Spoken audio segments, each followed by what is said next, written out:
Morning everybody, a bit dull today, but that's probably because we're a wee bit earlier.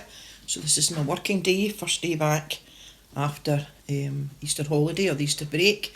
And I've got a treat really to say about working. It's just one day in the school, so we'll see how that goes. So it's always a mystery before I go what I'm going to be doing, but that's quite good because then it's always pleasurable when you get there.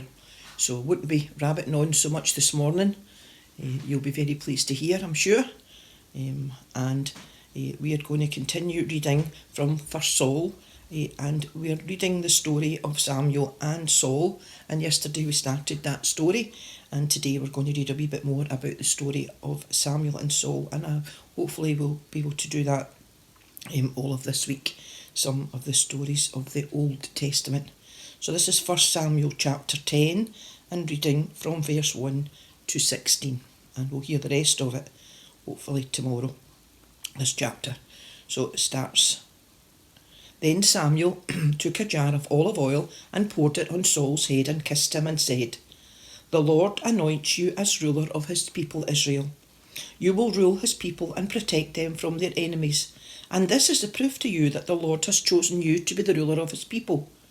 When you leave me today, you will meet 2 men near Rachel's tomb at Zelzah in the territory of Benjamin. They will tell you that the donkeys you were looking for have been found, so that your father isn't worried any more about them, but about you." And he keeps asking, "What shall I do about my son?" "You will go on from there until you come to the sacred tree at Tabor, where you will meet 3 men on their way to offer a sacrifice to God at Bethel. One of them will be leading 3 young goats, another one will be carrying 3 loaves of bread, and a third one will have a leather bag full of wine. They will greet you and offer you 2 of the loaves, which you are to accept. Then you will go to the hill of God in Gibeah, where there is a Philistine camp. At the entrance to the town, you will meet a group of prophets coming down from the altar on the hill, playing harps, drums, flutes, and lyres. They will be dancing and shouting. Suddenly, the Spirit of the Lord will take control of you, and you will join in their religious dancing and shouting, and you will become a different person. When these things happen, do whatever God leads you to do. You will go ahead of me to Gilgal, where I will meet you, and offer burnt sacrifices and fellowship sacrifices. Wait there 7 days until I come and tell you what to do." When Saul turned to leave Samuel, God gave Saul a new nature, and everything Samuel had told him happened that day. When Saul and his servant arrived at Gibeah, a group of prophets met him. Suddenly the Spirit of God took control of him, and he joined in their ecstatic dancing and shouting. People who had known him before saw him doing this and asked one another, "What has happened to the son of Kish?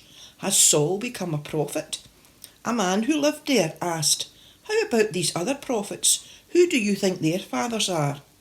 This is how the saying originated, "Has even Saul become a prophet?"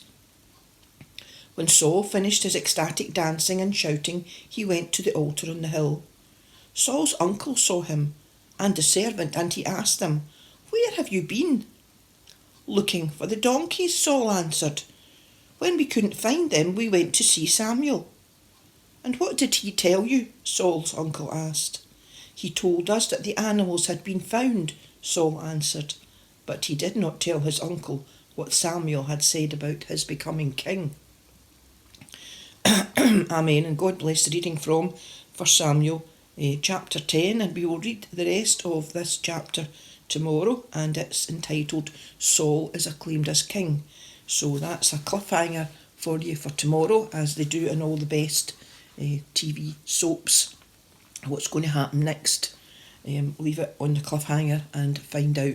So I hope everybody is fine today. Everybody seems to be doing okay. It is Tuesday today, so not really much going on.